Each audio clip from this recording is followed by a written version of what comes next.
Veliki pozdrav, dobrodošli u još jednu epizodu podcasta Glowcast u kojem govorimo o svim temama povezanim sa osobnim profesionalnim brandingom, posebno u kontekstu svijeta kojim sve više dominira umjetna inteligencija i tehnologija. Osobni profesionalni branding definitivno postaje jedan od glavnih elemenata razlikovanja na tržištu i jedan od elemenata koji ima potencijal da vaš biznis podrži u smjeru sve veće diferencijacije na tržištu i izdvajanja iz digitalne buke. Moj današnji gost je Suad Ferhatbegović, vlasnik i direktor kompanije Ambicon koja se bavi pružanjem usluga digitalnog računovodstva u Beču u Austriji. Mi smo imali priliku i zadovoljstvo da zarađujemo zajedno zadnjih godinu dana i bit će jako zanimljivo u stvari čuti njegove impresije šta je to što je osobni i profesionalni branding uspio da donese u njegov poslovni život, koje su to prilike koje su proizašle iz toga, koja ograničenja i kakav je uopšte utisak naše zajedničke saradnje. Dragi Suad, dobro mi došao. Dakle, evo zadnjih godinu dana smo imali priliku da radimo zajedno i nekako se poklopilo da je krenuo i ovaj podcast i super je prilika. Hvala ti što si uzeo vrijeme, znam da si jako zauzet i mislim da je super prilika da napravimo neki recap toga što si ti u proteklih godinu dana radio i nekako kako si došao do toga, do same ideje osobnog profesionalnog brandinga, što ti je to donijelo, što ti je bilo najteže, gdje ideš odavde i tako. Tako da krenut ćemo od početka, možda od tvojih nekih početaka za ljude koji ne znaju. Mi se nalazimo u Beču, ti si inače iz Bosne i Hercegovine, ovdje si vjerovatno došao, čak ni ja ne znam kada si došao ovdje. Tako da možda malo kažeš o tome kada si ovdje došao, kako je izgledao taj put nekog uspjeha ovdje, to sigurno jako puno ljudi zanima i kako si počeo da se baviš ovim čime se baviš. Hvala lijepo na pozivu ovaj podcast, drago mi je što mogu da budem dio ovog podcasta i hvala ti na saradnji zadnjih godinu dana. Nadam se uspješnoj saradnji, za mene uspješnoj, nadam se i za tebe. Ocjene dolaze naknadno kad odem. Evo, ukratko ću. Znači, ja dolazim iz Bosne i Hercegovine, došao sam ovdje u Beč 2004. godine da studiram na ekonomski fakultet i eto tu sam završio fakultet, ostao, počeo da radim i nakon izvjesnog vremena sam osnovao sa partnerom kompaniju za knjigovodstvo, porezno savjetovanje i uopšteno business consulting. To je bilo prije nekih 11-12 godina, tako da sad imam i nekakvog iskustva dugogodišnjeg u ovoj branši. I kako je, ja znam da si ti, kad smo se mi upoznali, ti si odlučio da otvoriš svoju firmu i da se razdvojiš od partnera i da kreneš nekim novim putem koji neće biti isključivo to što si do tada radio, već će više biti fokusirano na digitalizaciju. I sam koncept digitalizacije je dosta kompleksan, dosta je rizikantan i ljudi još uvijek posebno u vašoj branši nisu baš svi spremni da idu u tom smjeru.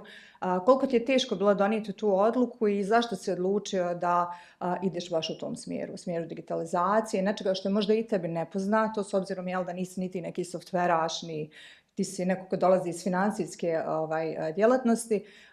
Koliko ti je to bilo teško i koliko ti je bilo izazovno u stvari donijeti tu odluku? Mi smo prije 2012. godine počeli da radimo, partner i ja zajedno, i naša firma je tokom godina doživjela nekakav rast, tako da smo dosegli na nivo nekih 25 zaposlenih i tako su se strukture odvijale da je došlo vrijeme da mi moramo nešto da uradimo i onda smo odlučili da ćemo da razdvojimo poslovanje. I pošto smo gradili tu marku koju smo prije imali, A-Kern, što je Beraten, zajedno i nismo mogli nikako da jedan ostane, drugi ne ostane, onda smo rekli ugasit ćemo tu marku i nastavit ćemo zasebno da radimo pod novim imenom. I za mene je to bila prilika da neke ustajale prakse ili procese jednostavno promijenim. I onda ja sam inače radio kod nas na digitalizaciji, malo business development, tako da mi je to bilo onako prirodno da ćemo krenuti u tom smjeru. Plus što je to onako neki novi izazov. Ja sam gledam da osnivam firme, da radim neke nove stvari. To mi je sad bilo mogućnost da u okviru svog poslovanja radim nešto skroz novo. I evo, nakon godinu i pol dana mogu da kažem da zaista radimo nove stvari. I sad, da se nadovežem još na pitanje, to je nešto novo, nemam ni ja iskustva, klijenti možda neće akceptirati i tako dalje. Ja to gledam skroz drugačije, znači fokusiranje je nešto što stvara nove prilike, što stvara prepoznatljivost jedne marke, jedne kompanije i mi smo to evo kroz zadnjih godinu i pol dana, odnosno marketing radimo tek godinu dana na tom polju, uspjeli smo da se pozicioniramo kod postojećih klijenteli kao digitalna kancelarija koja tako radi i uspjeli smo kod novih ljudi koji dolaze nama da se tako pozicioniramo i da više privlačimo ljude koji su skloni digitalizaciji i tim novim procesima. Ono što je zanimljivo konkretno za tvoj slučaj jeste da mi kad smo se upoznali, kad smo počeli da pričamo o svemu tome što ti namjeravaš, ti još uvijek je bila stara firma, dešavao se proces gašenja, tvoja nova firma se nisi je još uvijek imao i ti si u stvari u tom kontekstu došao na ideju da tvoj osobni profesionalni brand u stvari bude most, koji će spajati te dvije firme, pošto još uvijek, ne znam, tvoja firma je krenula sa poslom u septembru, a to je bilo nekako, ja i ti smo počeli recimo da pričamo negdje mart, april i baš je nekako bio taj procjep, nisi mogao da radiš firmu za marketing za firmu zato što još uvijek nije bilo firme, stara firma je bila bio si na izlazu iz stare firme i ali je postojao cijela ta ideja digitalizacije i cijeli novi poslovni koncept koji si ti onda u stvari odlučio da nekako nakačiš, rečeno po domaće, na svoj osobni profesionalni brand. I kako? Nismo čak nikad ti i ja pričali o tome, ja znam da ti pratiš razne autore na LinkedInu i da čitaš puno o tome, ali kako si ti došao na tu ideju u stvari da radiš osobni profesionalni branding? Znam da si nešto, sigurno si to vario dugo, ali šta je bilo odlučni neki moment? Sigurno nisi pratio moj sadržaj jer se mi nismo znali prije toga. Pa dobro, evo, prvo ovo što se tiče firme, mi smo pravno i tako dalje, to je riješeno tako što smo mi staru firmu, mi nju nismo ugasili, nego ona je jednostavno pravnim putem podijeljena i ove nove firme su pod novim imenom, ali preuzele prava i obaveze i tako dalje. Ali sam onda sa firmom Ambicon kreirao novu marku, logo i sve ono što prati marketinški i onda krenuo prvo kod postojeće klijentele s time. I sad u tom procesu nekakve tranzicije, tog change-a koju smo doživjeli, jer firma je 10 godina rasla u jednom smjeru i onda smo je presjekli i podijelili na 2 puta, još ugasli ovo, barem prema vani ugasli ono staro. Tu sam puno razmišljao, gledao šta treba, kako treba, koji ću smjer krenuti i tu sam tek prvi put nekako uočio da postoji taj personal branding, osobni branding koji isto treba da bude. I iako sam neko ko to ne voli, ne želim da budem u javnosti, ne želim da budem nekako i prije u partnerstvu, ja nisam bio onaj sales ili prema vani, nego sam onako gledao da budem uvijek u pozadni, tu su moje jačine, onda ja mogu da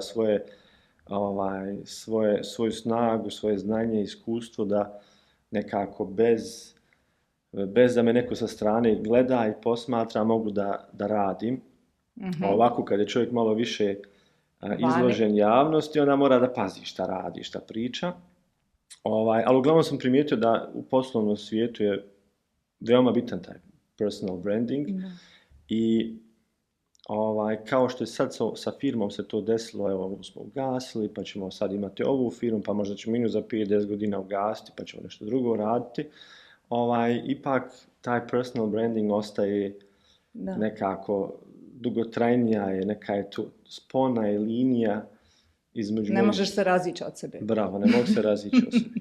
A isto tako, ono što smo mi razgovarali na početku je da ne želim da radim ili da se ne želim da se predstavljam onako kakav nisam. Znači, želim se predstaviti onakav kakav jesam, neko će to akceptirati, neko neće akceptirati, ali bitno je da se ne moram ništa uvijati, nego... Da si to ti. Ali kako je moguće onda da u stvari toliko je jako tvoje saznanje u stvari bilo, s obzirom da je bivši partner bio taj koji je više istupao ispred firme, ti si bio u pozadini, tvoje saznanje je bilo toliko jako da ukoliko ne znaju ljudi ko si, da onda ni tvoja firma ne može biti toliko uspješna kako je sada. Posebno kad ideš u nekom novom smjeru, tipa digitalizacije. Jako puno kompanija se bavi digitalizacijom i tu imaš neke savršene loge i kopije i strance i sve, ali zašto bi ljudi odabrali tebe i tvoju kompaniju? I je li to bio taj moment u stvari shvatio da ljudi ipak ako idu u neki rizik i ako mijenjaju sistem, idu recimo u digitalizaciju, digitalizuju računovodstvo i ostalo, da će možda prije napraviti taj rizik ako znaju ko stoji iza firme i ako nekako imaju taj human element. Je li to bilo? Pa za mene je ta promjena strukture u firmi jednostavno bila potreba da i ja drugačije nastupam. To je jedna stvar. Druga stvar što stvarno ljudi gledaju više na osobu. Znači ono što sam ja propratio u zadnje vrijeme je da više se prati brand osobe nego što se prati brand neke firme. Jednostavno dolazi do nekakve blizine koja je u našem poslovanju jako potrebna, ta neka blizina, znači nije samo ono... Povjerenje, znači u suštini ja bolje poznajem financije nego moj klijent u mnogo slučajeva. Imam uvid u račun bankovni i tako dalje. I potrebno da imamo povjerenje, da imamo tu blizinu i onda je to ipak malo drugačije kad znaju ko je ta osoba, kako se ponaša, kako nastupa i tako dalje. I posebno kada se radi o digitalizaciji, što im je nepoznato opet, što mislim ne imaju baš uvida, vjeruju tebi, imaš ti uvid sve i onda im kažeš sad ćemo mi neki software pa ćemo sve te vaše novce tamo negdje kroz neke kompjutere i to i naravno onda je to posebno pitanje povjerenja. Ali u svakom slučaju da tebi nije bio cilj, mi smo pričali o tome na početku, ti si taman otvorio novu firmu, jedva si hvatao kraj s krajem s ovim klijentima da stigneš sve, da ih sve zadržiš, da bude taj transition smooth. I znam da si ti meni govorio, ja ne želim više klijenata, ja ne mogu ovo da stignem, ali želim da me ljudi više ne povezuju sa A-kernom, već da me povezuju ili možda nisu ni znali da sam bio u A-kernu, znali su, ali nisu znali možda šta si radio i koliko je tvoja uloga bila tamo nekako prominentna. Već si rekao, ja hoću samo da podignem tu svjesnost o sebi, taj awareness, da sam ja kad pomislim Suad Ferhatbegović, pomislim digitalizacija računovodstva. I poslije smo pričali o tim nekim utiscima kada si sretao ljude i tako, da je to u stvari bilo uspješno. Mada na LinkedInu nikad ne možeš to vidjeti, LinkedIn nije ni Facebook, ni Instagram da ljudi stavljaju lajkove, da komentarišu, da se engageaju nešto, već je to bilo više nekako kako osobno ili kako si u stvari primijetio, kakva je bila reakcija ljudi, pošto nisu navikli da ti to tako nešto istupaš i šta si primijetio da ih se najviše dojmilo, kako su on to percipirali? Gle, ja sam imao i prije te situacije da mnogi ljudi, čak moji klijenti, ne znaju tačno šta mi radimo. Mislim, oni znaju da mi radimo knjigovodstvo i da godišnji obračun i porezi i tako dalje, ali recimo imao sam često situaciju da neko osnuje neku firmu i tek kad dođe kod mene ja mu kažem, slušaj, mi bi to isto mogli uraditi, mogli smo čak nekako i bolje uraditi i tako dalje, ali ljudi to nisu znali.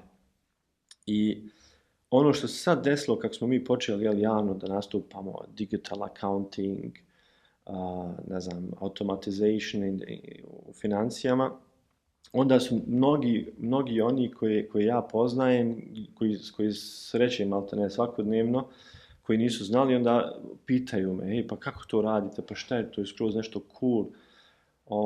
I stvarno i jest tako. Znači, mi smo samo jedan dio naše svakodnevnice transportirali na LinkedIn, transportirali prema vani i pokazujemo to ljudima i onda tek ljudi shvate koliko smo mi, prvo koliko smo napredni u onome što radimo, a drugo shvate šta u suštini radimo i šta ja radim. Da, i to je taj moment gdje oni u stvari shvate ko si ti, šta sve znaš raditi I nekako smo i primijetili poslije kad smo gledali analitike, kad smo otvorili od Ambicona strancu na LinkedInu, u stvari smo vidjeli da je i samim time kad se ti recimo pojaviš na fotografiji, da fotografija ima puno veći odjek nego kad mi stavimo neku stok fotografiju i napišemo istu stvar. Kad ti napišeš recimo neki svoj članak i mi smo uradili tvoje fotografije i onda si ti na fotografiji, ljudi reaguju, zanima ih, nego kad, jeli sad sa chat GPT-em svi mogu kreirati super savršene artikle, članke, mogu staviti super savršene fotografije i sve je nekako, imam osjećaj kao da su neki roboti tamo koji to pomjeraju i kod tebi se tu u stvari posebno pokazalo da ti kao brand, kao osobni brand kad staneš ispred svoje neke priče, da je onda i Ambicon nekako, poslije smo to nekako usput otvorili Ambicon i Ambicon je nekako, tek sad je zaživio marketing koji vi sada posebno radite, ali nekako taj tvoj osobni profesionalni brand je bio kao neki, kako bi rekla, neka varnica koja je počela cijelu tu priču i koja je napravila taj neki most. Tako da, ako pogledamo to s te strane, to je i za moje pojmove bilo jako uspješno. Mada nije uvijek bilo lako, ovih godinu dana, nije uvijek bilo lako sarađivati, ne zato što ja nisam htjela ili ti nisi htio, već jednostavno što i ti, kada si počeo sa ovim procesom, sigurno doživio da si možda neke stvari drugačije razmišljao, možda si neke stvari možda i podcijenio, ono kao hajde brzo ćemo mi, to ćemo usput nešto i tako. Šta ti je bilo najteže? Šta ti je bilo onako, šta ti je došlo prirodno, šta se dešavalo onako usput? A šta ti je bilo najteže? Jer smo imali te momente da zadnjih nekoliko mjeseci nismo stizali zbog toga jer si jako zauzeti, nisi imao jednostavno to vrijeme da odvojiš za naš zajednički rad. Šta bi ti rekao sad, kad pogledaš godinu dana unazad? Prvo, mi smo izabrali medium LinkedIna koji do tada nismo uopšte, koji ja do sada uopšte nisam koristio. Imali smo neku firminu strancu tamo od stare firme, ali to apsolutno nije bilo nekom marketing nivou na kojem bi ja to želio da bude. Uglavnom, mi smo krenuli sa personal brandingom na LinkedIn, pisanje članaka, ja sam pisao neke članke, onda smo personificirali neke slike i tako dalje. I to je stvarno bila nekakva iskra koja je pokrenula čitav taj proces. I onda mi smo se svjesno fokusirali na LinkedIn. Ajde, imamo homepage, kasnije sam ja, otvorili smo i na drugim socijalnim medijama stranice, iako dosta manje uspješno. Ali to nakon je pokrenulo nekakav hype i onda su i ljudi koji se bave tom tematikom, za koje je ta tematika interesantna, sve što je vezano za digitalizaciju, financije i tako dalje, počeli da me kontaktiraju. Imao sam neke poslovne susrete, imao sam neke konverzacije na tu temu. Uglavnom to ide sad, to je se baš fokusiralo na tu tematiku. Tako da je to bilo baš onda je to, kako da kažem, onda ta dešavanja, tu su nas podstakla da još više radimo, da pišemo članke još više. Sad, ovo što se tiče Ambicon stranice, to rade i neki iz firme zaposleni, znači oni nešto napišu i tako dalje. Sad ovo što se tiče mog personal brandinga, to ide sve u suštini preko mene, tu sa tvojom podrškom i tu smo imali naravno neko usko grlo, jer ja nisam imao te kapacitete, firma je u tranziciji, a pored te tranzicije mi smo u zadnjih godinu dana narasli, znači mi smo, ne znam sad, ali u svakom slučaju zaposlili smo još neke ljude tu, imam više klijenata i sve to onako iziskivalo više vremena i marketing je bio ovako više po strani. Ali evo, uspjeli smo nekakav minimum da ispoštujemo i taj minimum je donio nekakav veliki efekat.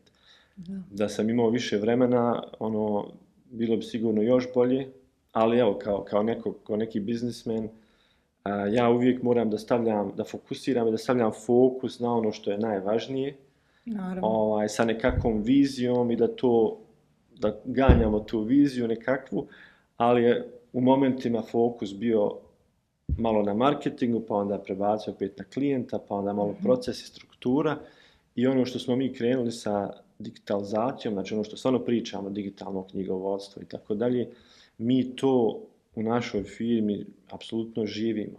I to je jedan projekat koji neće nikad stati, ali smo mi u zadnjih godinu i pol dana napravili ogromne pomake na tom polju. Znači, nove procese, nove strukture, software. Znači, i to onako iziskuje puno vremena da to profunkcioniše, pa ne radi, pa ne ide, pa hajmo promijeni. Ono baš Mislim, naporno. i sam osobni branding se dešava u nekim fazama. Znači, ja mislim isto tako da si ti sad prešao jedan stepen igrice i tu si sada i sad ćeš da malo tu budeš na tom nivou, da se malo tu osjećaš dobro i da nekako ubereš te plodove svega što je ovo donijelo, a onda uvijek kasnije možeš da kreneš dalje. Evo ja sad gledam na ovom tamo ekranu kako ti to lijepo na video, još kad ti vidiš na LinkedInu kako ćeš ti to lijepo da pričaš, ti jesi neko ko, recimo, kome i mi smo to nekako sa zaposlenim ovdje vidjeli kad se jednom snimio video kako koristiti, ne znam šta, klimu, nemam pojma, nešto si ti snimio i valjda je tebi najlakše bilo da ti uzmeš da to snimiš. I recimo to je nešto što tebi apsolutno, evo i samo ovo snimanje, apsolutno prirodno, što puno ljudi pravi veliki problem. Tako da ja mislim da ćeš se ti vratiti ovome i prijeći na neke nove nivoje igrica, ali mislim da ova faza koju si sada prešao je jako bitna zato što si ti upravo neko ko je krenuo od početka, ko nije bio, evo moja prošla gošća Amela Ivković-Rajli, nutricionistkinja, ona je recimo jako puno bila na televiziji prije. I onda je njoj puno to prirodnije bilo da ona sad recimo priča na društvenim mrežama. A dok ti nisi, i znam da postoji jako puno poslovnih ljudi koji razmišljaju o tome, ali onda kada pomisle kao LinkedIn pa nešto pojavljivanje, jer inače ljudi to percipiraju da ćeš postati influencer, pa da ćeš ti tamo, da ćeš izgubiti jednostavno kontrolu nad svojom reputacijom. I jel ti možeš ocijeniti koliko u stvari, jer možda da li si se ti toga bojao na početku, da će ta kola kad se puste niz LinkedIn, da znaš da nećeš moći upravo to što si rekao, nekako ćeš biti izložen, ranjiv ćeš biti prema vani, a da nećeš moći to kontrolirati, u smislu da kad si jednom javan da je to gotovo. Koliko si imao osjećaj da je taj cijeli proces pod nekako kontrolom, da ti to možeš dozirati i koliko si imao jer nekad kad izlazimo iz zone komfora, malo nas je strah, malo nam je neugodno, koliko si imao toga, koliko si imao te treme neke od LinkedIna, kad je krenulo sve? Sad moram se sjetiti. Sad si već stari veteran sada, možda se sjetiš. Nisam ja puno nekako nisam imao puno treme od toga, nemam ni sada. Mislim, prirodno je da što je osoba više javna, da je više izložena toj nekakvoj javnoj kritici, koja se može pretvoriti u nešto realno. Ta javna kritika, dok je to po medijima, to nema nikakvog efekta, međutim može se stvoriti u nešto realno. Ja sam imao primjere gdje neke marke, naši klijenti koji imaju neku marku i oni su negdje istupili i onda to dođe u nekakve medije, u nekakvu negativnu konotaciju. A mediji su vole da negativne stvari više promovišu nego pozitivne stvari i onda to ode u pogrešnom smjeru. Sad ovo, kod LinkedIna, kod nas, mi smo mogli puno više da uradimo i opet se ne bi ništa negativno desilo, jer fokusiramo se na biznis, digitalizaciju, automatizaciju. Što više uradimo na tom polju, više ćemo ljudi ponijeti u nešto što će nas sve učiniti uspješnijim i boljim. Jer društvo ide u tom smjeru, ako ljudi s kojima ja sarađujem i s kojima ja imam kontakte, ako mi svi zajedno budemo malo bolji u tom polju, onda ćemo pokupiti malo kajmaka koji će doći. Nevezano, znači sad za računovodstvo i za ovo čime se sada baviš, malo prije si rekao to, ova firma može biti još 5-10 godina, pa ćeš ugasiti, pa ćeš početi nešto drugo i ti jesi taj tip koji je dosta kreativan i inovativan i uvijek hoćeš neke nove stvari. Koliko ti je, sad upravo i to smo jednom isto pričali, koliko ti je novih nekih kontakata i prilika izvan, znači, svijeta računovodstva, izvan tvojih klijenata, donio taj osobni profesionalni branding u smislu digitalizacije? Recimo, znam da si pričao o firmama koje su se javljale za, recimo, razvoj nekih zajedničkih softvera, za neke takve vrste kooperacija. Koliko si to primijetio da je u stvari pomoglo u tom kontekstu?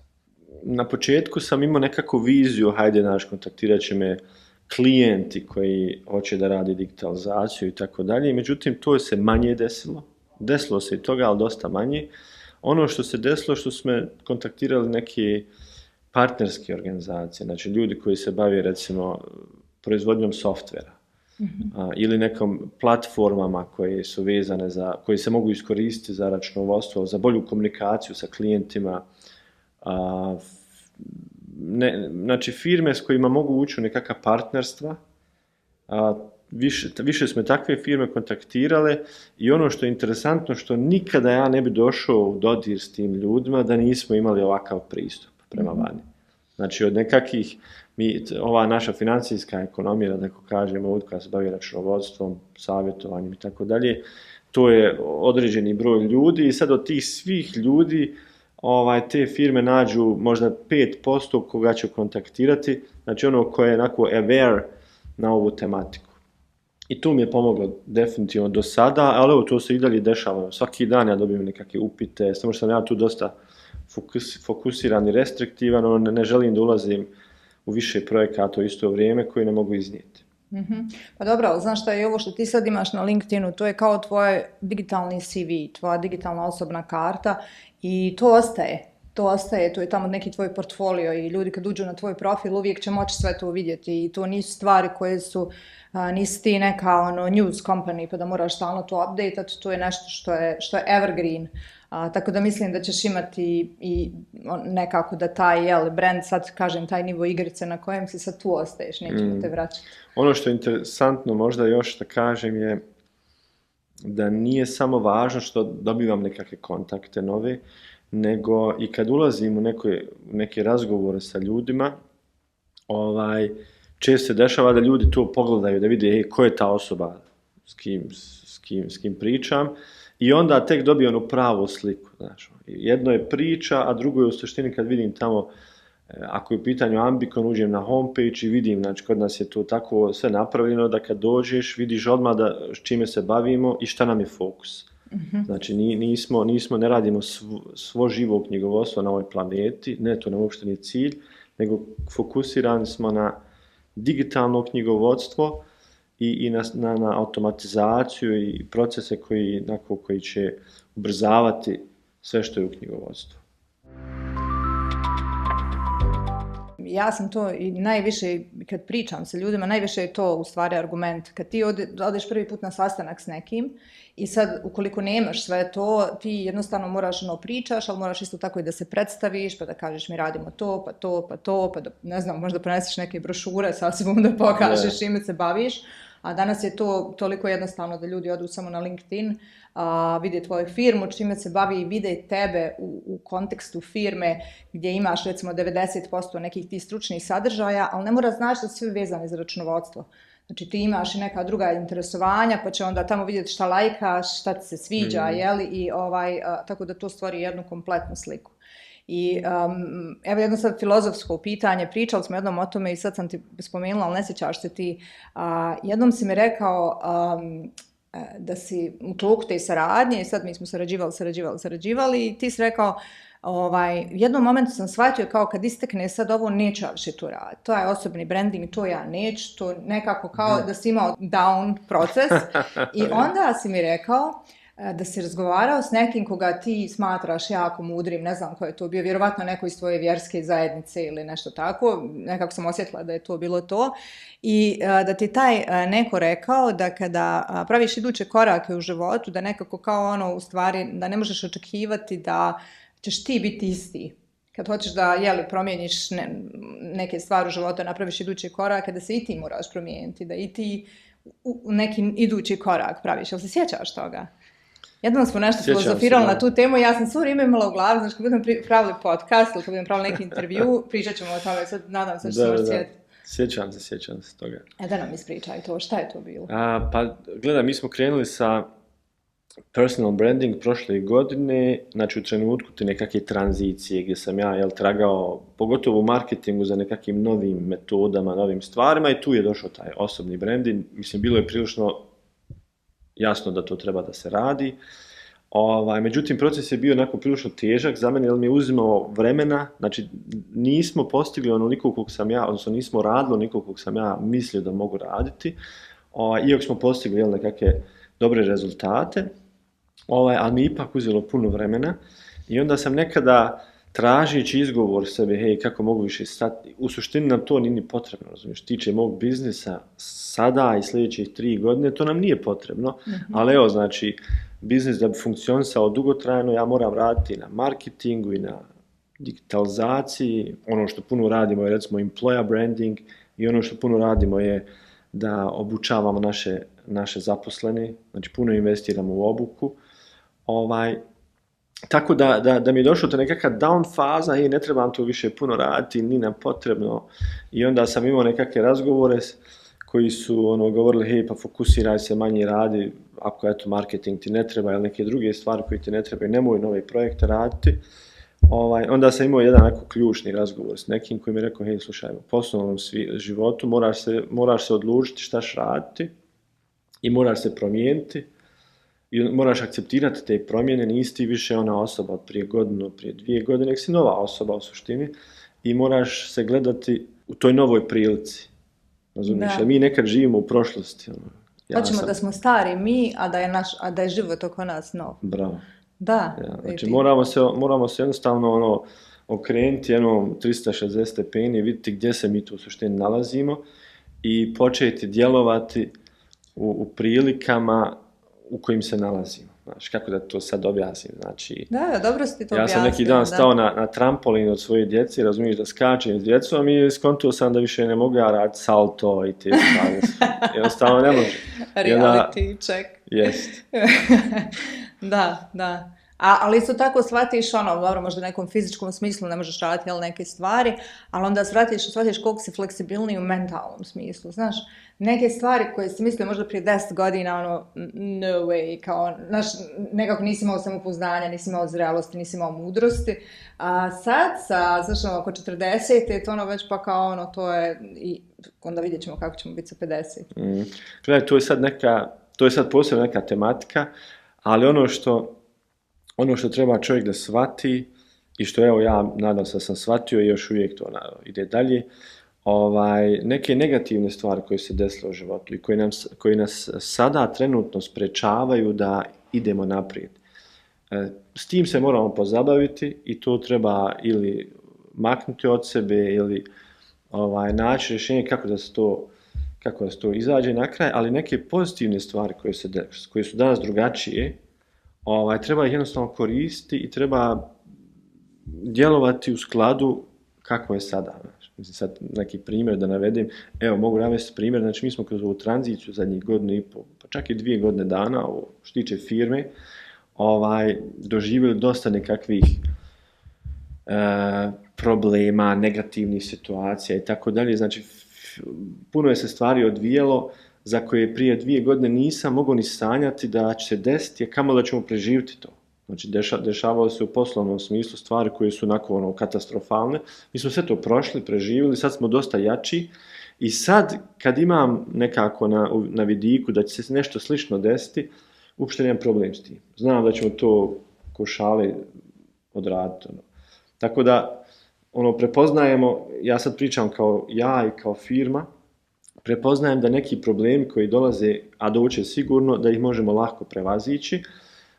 S druge strane, imaju neke stvari koje se desile, recimo prije 5 godina, nisam htio nekoga da zaposlim ili nisam htio s nekakvim klijentima da uđem u poslovnu saradnju zbog nečega. Sad smo mi prevazišli te što smo imali prije 5 godina i sad mogu da uđem u poslovnu saradnju sa takvim klijentima. Možda smo bili tada mali, pa nije nam uspjelo, imali smo neko loše iskustvo, sad imamo više zaposlenih, sad ćemo to možda odraditi ko šale. Tako da, ali uvijek treba čovjek svaki mjesec, 2, 3, neko da stane, da se okrene, gdje sam, da porazgovara s ljudima u svojoj firmi, s ljudima od povjerenja i da djeluje u skladu sa današnjicom, sa današnjim. Da živi u momentu. Bravo. Da. Pa znaš kako kažu, sve se dešava s razlogom i u pravo vrijeme. I ako za nešto sad trenutno nije vrijeme, ne znači da neće biti za godinu, 2 ili 5. Ništa, hvala ti, mislim da sam te dovoljno ispitala.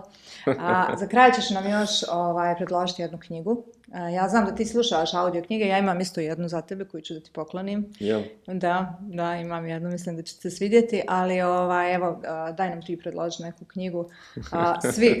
Svi gosti će morati to da urade, a ja znam da ti njih dosta slušaš, pa evo, šta bi to bilo? Znači, zadnja knjiga koju sam preslušao, to je se desilo neki dan, The One Thing, autor Gary Keller i još jedan autor, ali Gary Keller je glavni. The One Thing radi se o tome da u jednom trenutku, datom trenutku u životu može postojati samo jedna stvar na koju fokusiramo.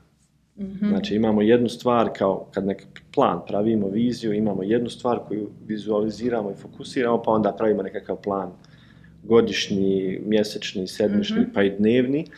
I danas u ovom trenutku, evo sada trenutno u ovom trenutku, recimo meni je jedina stvar ovaj podcast, tu sam, niko nam ne ulazi, niko nas ne smeta. Mm-hmm. Kad završimo ovaj sastanak, ovaj podcast imam sljedeći sastanak. Tako da, fantastična knjiga.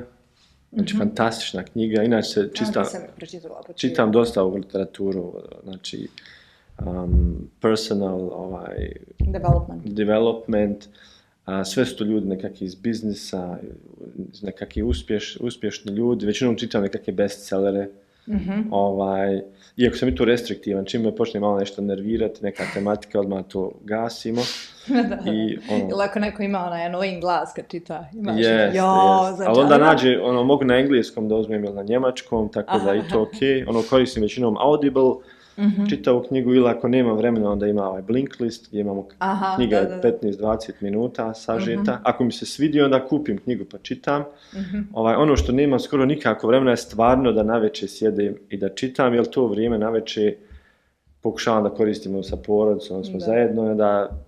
Ali čitav dan buljiš u papire i onda kad uzmeš još jedan papir i onda da, meni to pravni fakultet donio tu traumu od čitanja, tako da sam i audio tip. Hvala ti. Ja ću tebi pokloniti knjigu Biology of Belief. To je jedan spoj, to nije nešto u stvari što ti sigurno čitaš, ali budući da si ti vjernik i da si dosta u tom spiritualnom svijetu, ovo će ti biti super jer je to jedan u stvari objašnjenje koliko naše misli i naša povezanost sa samima sobom i sa našim spiritualnom nekom stranom ima utjecaja na to kakav život formiramo. Mm-hmm. I radi se, malo ide u takvu neku područje kvantne psihologije koja kaže da sve realnosti postoje u kvantnom polju. Znači svaka realnost svog života, pozitivna ili negativna, već postoji. Mm-hmm. I da ti svojim mislima i svojom energijom u stvari sebe vodiš u tu realnost gdje ti sebe vidiš. Knjiga je, upozoravam te, jako duga. Knjiga je, ne znam koliko, mislim da ima jedno 20 sati slušanja. Ja sam je dugo slušala, ali super jer objašnjava realno ide od atoma, kako je atom u stvari napravljen pa dalje, kroz to je objašnjavanje te energije. I mislim da će tebi kao vjerniku to biti isto super jer u principu jako puno govori o meditaciji, što je molitva, isto forma meditacije, tako da bit će mi zanimljivo, evo kad se vidimo jednom, pitat ću ti je slušao knjigu. Hvala ti, Suada, na divnoj saradnji, godinu dana, bilo je zadovoljstvo. Ja se nadam da ćemo mi nastaviti to jednom, da ćeš ti, kad bude idući nivo igrice, bilo je zadovoljstvo, jako je bilo ugodno raditi s tobom i bez obzira što smo imali neke hiccups u smislu da ti nisi imao vremena, mislim da smo na kraju uspjeli to što smo namjeravali i evo sad ti imaš super jednu novu firmu koja je već na tržištu se stabilizirala, ti si nekako otvoren si za nove stvari kao i uvijek i nekako imaš taj digitalni portfolio da ljudi vide zašto si otvoren i mislim da odavde može samo uzbrdo. Možda malo nekad nizbrdo, ali uzbrdo uglavnom. Ništa, hvala i tebi na pozivu. Eto, ja te mogu samo preporučiti što tiče saradnji i ako Bog da, bit će prilika pa ćemo sigurno sarađivati i dalje. Hoćemo, ako Bog da. Hvala.